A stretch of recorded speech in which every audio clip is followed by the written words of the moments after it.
Oke, saya mulai dulu ya. Selamat pagi, Assalamualaikum warahmatullahi wabarakatuh. Waalaikumsalam warahmatullahi wabarakatuh. Materi kita Assalamualaikum hari, warahmatullahi wabarakatuh.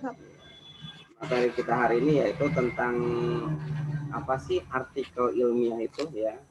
Artikel ilmiah apa sih? Oke. Ini jadi endingnya nanti ketika kalian, saya kenalkan dulu. Ketika setelah menempuh beberapa semester nanti Anda kan akan mendapatkan gelar Expar ya. Untuk mendapatkan gelar Expar ini syaratnya ya ini salah satunya untuk eh, membuat sebuah artikel ilmiah.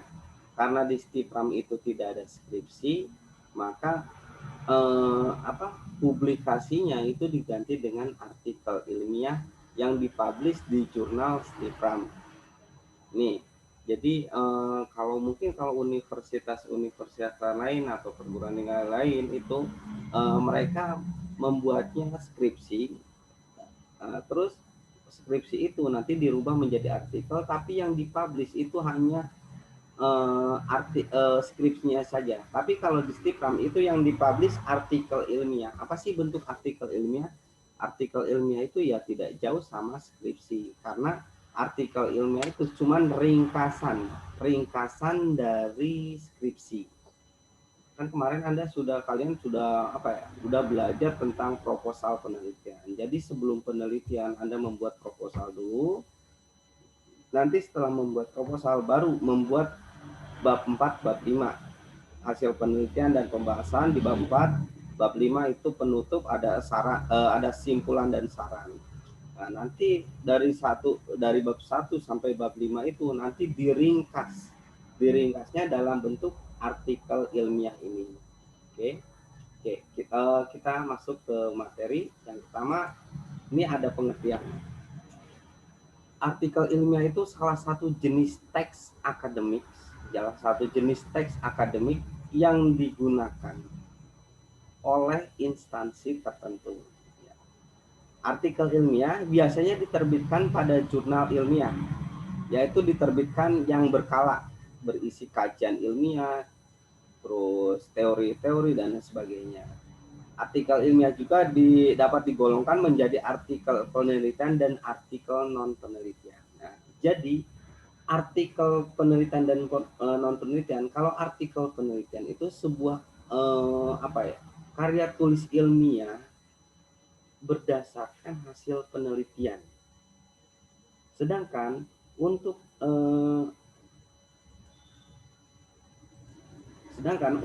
artikel non penelitian itu artikel cuman tulisan argumentasi penulis tanpa ada penelitian. Nah, contohnya nanti ketika di semester 3 Anda akan membuat sebuah DCS, domestic case study, terus foreign case study, itu bukan artikel penelitian, tapi termasuknya artikel non penelitian, karena di situ isinya hanya pendapat-pendapat kalian.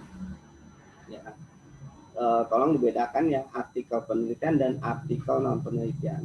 Kalau DCS nanti Anda buat DCS itu termasuknya artikel non penelitian. Sedangkan artikel penelitian itu artikel dari karya tulis ilmiah yang berdasarkan sebuah hasil penelitian. Ini dari pengertiannya.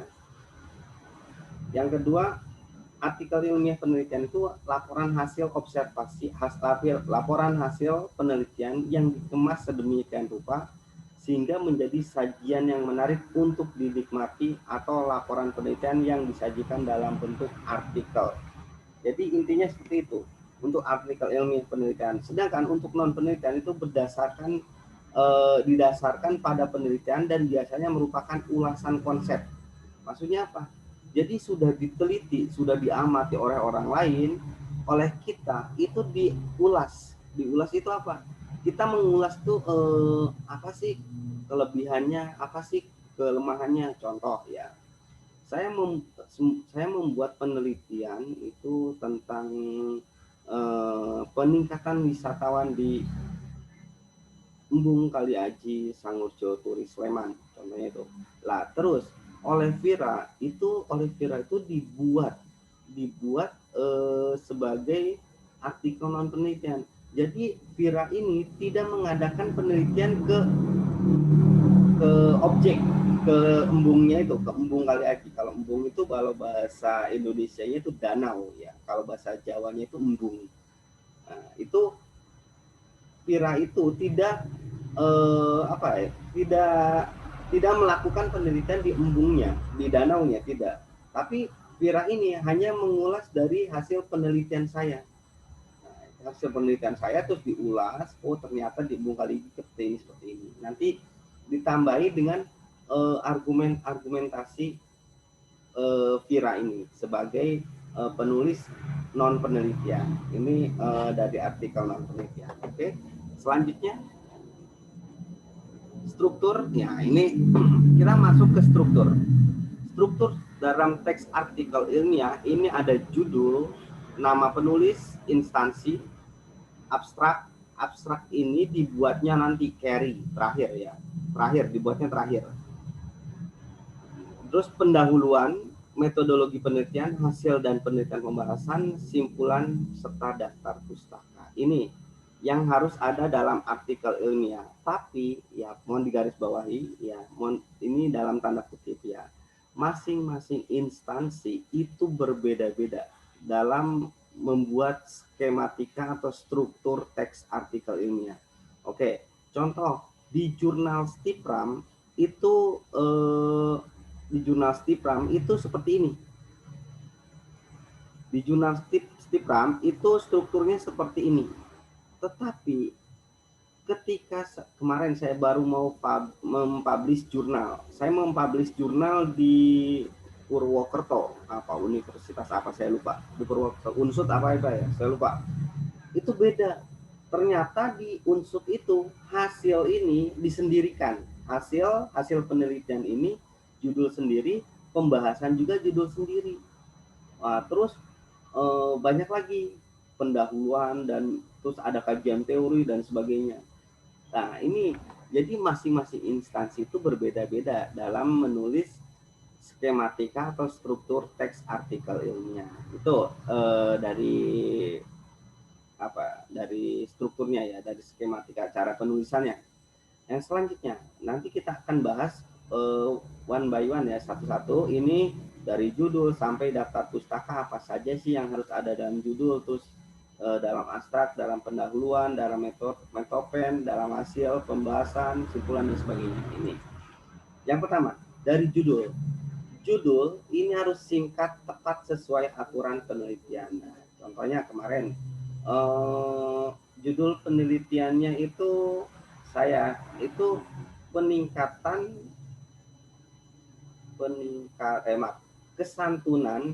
kesantunan berbahasa mahasiswa di perguruan tinggi. Nah, ini masih disembunyikan perguruan tinggi mana. Nah, ini disembunyikannya ini supaya mengacu pembaca. Ini perguruan tinggi mana ya yang dianalisis oleh Om Tomo ini. Setelah oleh pembaca dibaca ke bawah, oh ternyata yang diteliti itu mahasiswa di Stipram, perguruan tinggi.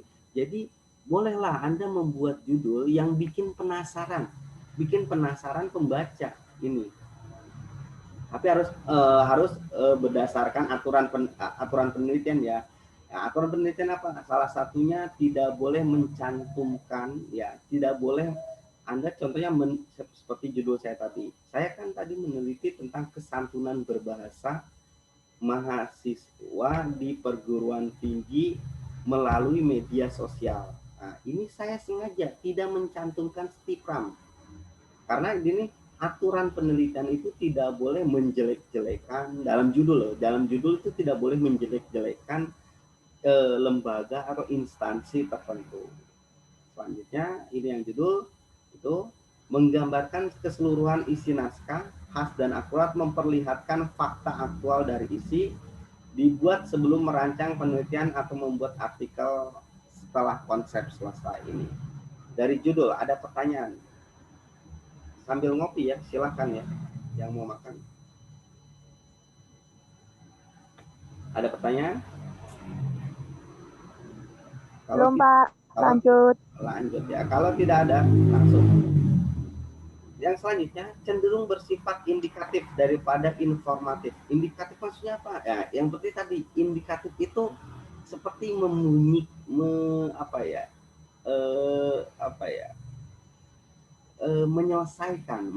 menyelesaikan masalah. Indikatif itu ya sepertinya kayak, bukan sepertinya, tapi lebih seperti penyelesaian terhadap masalah judul itu. Contohnya tadi, masalahnya apa sih? Judul yang penelitian saya tadi itu, artikel penelitian saya, kesantunan berbahasa mahasiswa di perguruan tinggi melalui media sosial. Nah ini apa? Ini saya ingin menyelesaikan masalah tentang kesantunan berbahasa mahasiswa, karena saya lihat ya chat-chat chat-chat mahasiswa di sini, khususnya di WhatsApp yang sering ya, di WhatsApp, Facebook, Instagram, direct messenger atau di inbox ya, banyak ya, itu mereka banyak kesantunan berbahasa yang kurang diperhatikan. Oleh karena itu saya meneliti masalah tersebut agar menjadi perhatian bagi seseorang untuk lebih santun lagi dalam berbicara, khususnya di media sosial ya. Nah ini maksudnya indikatif itu merujuk pada pokok bahasan dan bukan simpulan. Nah, ini secara umum ya, secara umum seperti ini. Informatif berupa ringkasan, kesimpulan, dan beberapa kata. Hindari singkatan, istilah, dan simbol non baku. Selanjutnya, abstrak. Abstrak di sini merupakan ringkasan dari artikel ilmiah seluruhnya. Ya, dari bab, kan kalau di Stipram begini loh. Kalau di Stipram itu untuk syarat kelulusan membuat dari bab 1 sampai bab 5. Bab 1 itu pendahuluan. Bab 2 itu kemarin kajian teori dan kajian literatur kalau di Stipram ya. Yang ketiga itu metodologi dan data. Bab 3 metodologi dan data. Bab 4 itu hasil penelitian dan pembahasan. Bab 5 itu simpulan dan saran. Dari kelima bab ini diringkas menjadi sebuah artikel ilmiah dalam abstrak. Nah, yang kedua, semua isi bab pada artikel dimasukkan ke dalam abstrak. Jadi bab 1 sampai bab 5 ini. Unsur-unsur yang disajikan meliputi satu, pokok persoalan yang dibahas. Apa sih yang akan dibahas? Yang kedua, teori dan pendekatan. Teorinya apa? Teori yang digunakan oleh kita tuh apa? Itu adanya di bab 2. Yang kemarin itu kalau di Stipram judul babnya kajian teori dan kajian literatur. Teori-teorinya yang kita gunakan apa saja, pendekatannya apa saja, metodologi penelitian itu adanya di metodologi penelitian. Pendekatannya apa? Pendekatan melalui wawancara, melalui angket, atau melalui kuesioner dan lain sebagainya ya ini. Terus yang ketiga, metodologi penelitian yang diterapkan. Metodenya apa? Penelitian yang digunakan apa? Penelitian kualitatif kah, kuantitatif, atau apa? Terus hasil dan temuan, hasilnya apa? Hasil dari penelitian Anda itu apa? Dicantumkan di situ, dijabarkan. Terus nanti dibahas dalam bentuk ya kalau kualitatif ya dalam bentuk kata-kata, kalimat, paragraf dan sebagainya. Tapi kalau kuantitatif itu lebih identik dengan kemarin angka, daftar, grafik, tabel dan sebagainya. Terus yang kelima ini simpulan dan saran, yang apabila mungkin disertai implikasi atau baik secara teoritis maupun secara praktis. Ini biasanya jarang dijumpai implikasi ini. Sangat jarang ya. Mungkin hampir tidak ada orang menuliskan implikasi di abstrak karena terlalu panjang, karena abstrak itu minimal 400 kata. Itu masing-masing instansi beda-beda sih. Ini kenapa ada turun? Ini bentuk pernyataan abstrak. Yang pertama ada abstrak indikatif, yaitu penyajian secara kualitatif. Maksudnya berdasarkan kata-kata diungkapkannya. Hanya memberikan indikasi, terus sasaran cakupannya dalam naskahnya. Selanjutnya ada abstrak informatif, itu penyajiannya secara kuantitatif. Biasanya memuat tujuan, metodologi, hasil, dan kesimpulan saja. Ini untuk yang informatif. Ada abstrak indikatif dan informatif. Ini gabungan antara indikatif dan informatif ini digabung. Oke. Sampai abstrak, ada ditanyakan? Nah, ini yang selanjutnya ya, informatif itu merangkum tujuan, ruang lingkup, dasar penelitian, metodologi, hasil penelitian, dan kesimpulan dipakai pada jurnal. Ini yang informatif ya. Yang deskriptif ini biasanya digunakan dalam skripsi. Dalam skripsi itu merangkum pendahuluan metode ini maksimal 1000 kata. Maksimal itu 1000 kata. Terus dipakai pada pertemuan ilmiah dan konferensi, ini untuk tipe abstrak. Terus abstrak yang baik bagaimana sih dalam penulisannya? Oke. Dalam abstrak yang baik itu yang pertama memungkinkan pembaca mengidentifikasi dari suatu makalah dengan cepat dan akurat. Jadi pembaca ini mengidentifikasi makalah, maksudnya apa ya? Gimana ya? Mengidentifikasi itu menelaah apa sih makalahnya. Terus menentukan sikap pembaca, apakah perlu membaca keseluruhan isi makalah, mampu mengantarkan mampu mengantarkan dan menarik minat pembaca. Ini memuat gagasan baru, inovasi, terobosan yang hendak ditawarkan penulis. Sampai sini ada yang tanyakan? Sebelum saya lanjut ke keyword, kata kunci, ada yang tanyakan? Halo? Kalau tidak ada, saya lanjut ya. Yang selanjutnya kata kunci. Ini kata kunci itu disebut juga kalau itu ya, dalam artikel jurnal itu ada dua, ada abstrak teks Indonesia, ada abstrak teks Inggris. Jadi kalau abstrak teks Indonesia ya tulisannya tulisan bahasa Indonesia. Kalau abstraknya bahasa Inggris itu tulisannya teks Inggris, mulai dari abstraknya, dari judul abstrak itu, terus isi abstraknya sampai keywordnya itu teksnya teks Inggris. Jadi kalau ini disesuaikan dengan bahasa. Biasanya di jurnal-jurnal internasional, jurnal-jurnal di Indonesia yang sudah terakreditasi SINTA itu biasanya dia menggunakan dua abstrak. Ada abstrak Indonesia dan abstrak Inggris. Ini untuk kata kunci atau keyword. Yang pertama sebagai subjek indeks. Contoh tadi dalam penelitian saya itu jurnal yang kemarin baru saya publish ya dengan teman-teman ya, Pak Riki dan Pak Danang tuh keyword judulnya itu kesantunan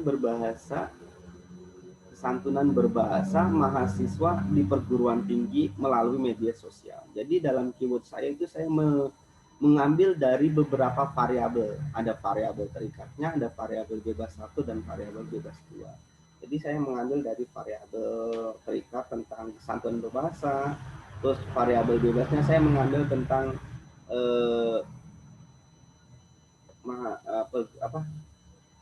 media sosial gitu. Nah, ini yang pertama subjek indeks, kata pokok istilah yang mewakili masalah yang diteliti dapat diambil dari judul. Nah, ini supaya lebih gampangnya biasanya mahasiswa mengambil dari judul. Judulnya apa, dimasukkan ke keywordnya. Yang selanjutnya bisa berupa kata tunggal, frase, dari kata yang bersifat general ke kata yang lebih spesifik. Diletakkan setelah abstrak, di bawahnya abstrak itu idealnya 2-4 kata, ya minimal 2, tidak boleh 1. Itu untuk keyword. Sampai sini tanyakan untuk keyword. Saya ini belum masuk ke pendahuluan loh, belum masuk ke isi abstrak, isi ke artikel ilmiahnya tuh. Apa sih? Ada pertanyaan? Belum, Pak. Jadi bisa ya? Oke. Selanjutnya, ini ada namanya pendahuluan. Nah, ini pendahuluan. Yang pertama berfungsi sebagai pembuka artikel. Ini kalau gampangnya ya Anda cuma copy paste dari skripsi Anda. Jadi dari skripsi ya, dari bab 1 kan ada pendahuluan. Di situ ada latar belakang, rumusan, tujuan, manfaat. Itu tinggal copy paste saja. Jadi latar belakang ya cukup ya, kalau enggak 3 minimal itu 3 kalimat yang seperti yang kemarin saya jelaskan itu dalam membuat proposal penelitian. yang pertama ada orientasi atau pengenalan tema. Yang kedua ada pengenalan objek, terus ada masalah-masalah apa saja yang ada di objek tersebut. Itu minimal 3 yang kalian cantumkan dalam pendahuluan di artikel ilmiah. Yang selanjutnya ini ada namanya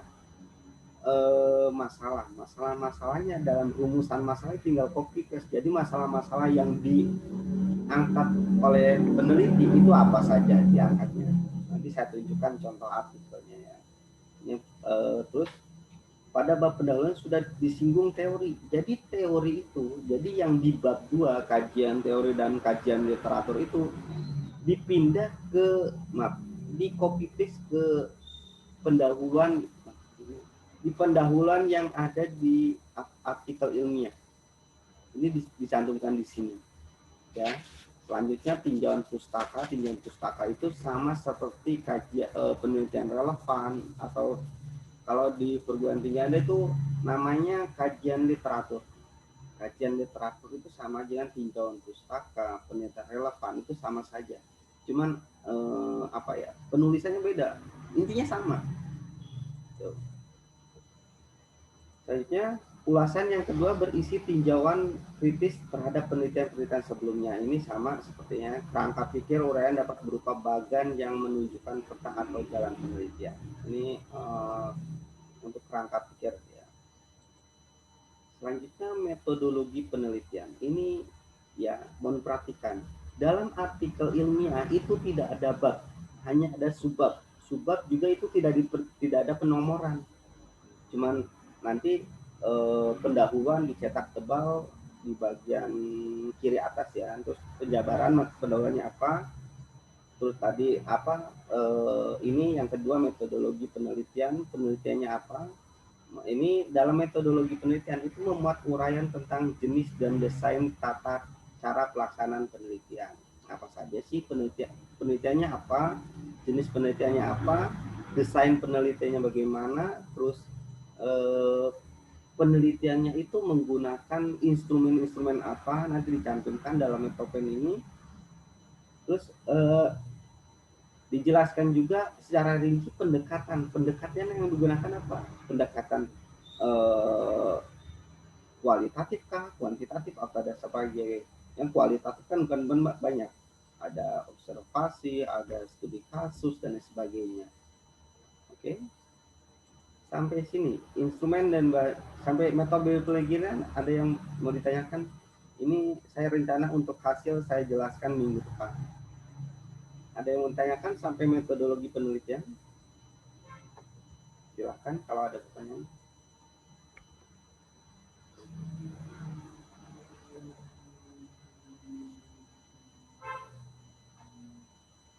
Halo? Jelas Pak, jelas.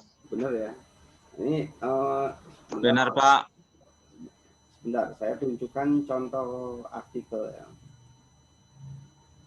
Sebentar.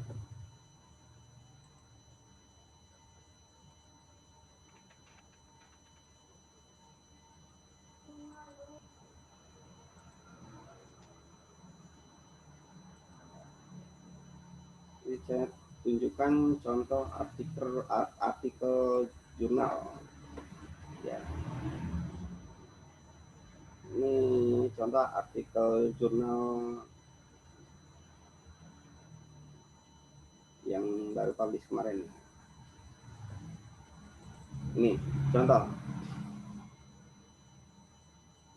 Ini tergantung instansi ya. Anda menerbitkan jurnalnya itu di mana?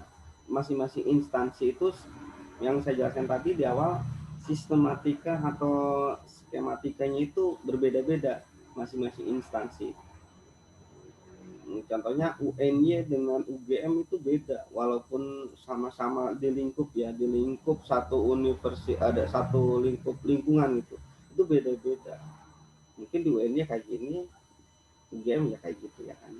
Nih contoh, ini saya kemarin menerbitkan jurnal di jurnal kependidikan Unsud, bukan Unsud, IAIN Purwokerto. Nah, ini abstrak, ini judul ya, ini judulnya seperti ini penulis, -1, -2, -3. Oh maaf, Pak Danang nggak saya masukkan. Terus ini instansi penulis, email biasa ini abstrak bahasa Inggris ya. Dalam bahasa Inggris abstraknya apa, terus keywordnya seperti ini ya. Ini abstrak. Ini maaf kepotong nih keywordnya di bawahnya. Ya ini, oh ini keywordnya di sini. Nah ini pendahuluannya seperti ini. Ini saya menjelaskan kegiatan bla bla bla bla. Dilanjut ke sini ya. Nah, seperti ini. Terus ini dari pendahuluan. Yang selanjutnya ini ada namanya metode di sini dia yang seperti saya tadi tunjukkan ya, metodologi penelitian. Tapi kalau di IAIN Purwokerto ini namanya metode. Terus hasil yang saya jelaskan tadi, kalau di hasil di IAIN Purwokerto itu hasil dan pembahasan itu dipisah. Hasilnya seperti ini, hasil penelitiannya. Terus dibahas, pembahasannya seperti ini. Pembahasannya sangat banyak ya, lumayan banyak. Karena data yang saya sampaikan itu ada 4 data ini simpulannya, kesimpulan. Seharusnya simpulan tapi di sana mengajukan kesimpulan. Ini kesimpulan dan saran masuknya ke sini. Daftar pustaka. Ini contoh artikel jurnal di IAIN Purwokerto. Ini seperti ini. Oke. Kalau tidak ada langsung saya masuk ke ini ya. Namanya apa?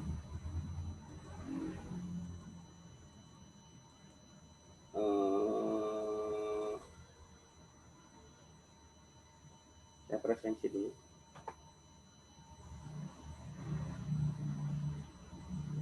Untuk minggu ini saya sengaja tidak ada kuis, tapi untuk minggu depan itu kuisnya sungguh luar biasa.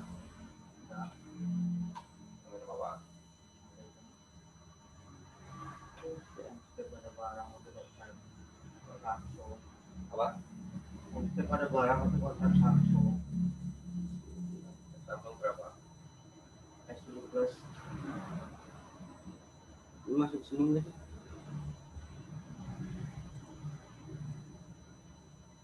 Udah belasan. 31 Berapa? Baru lama apa itu?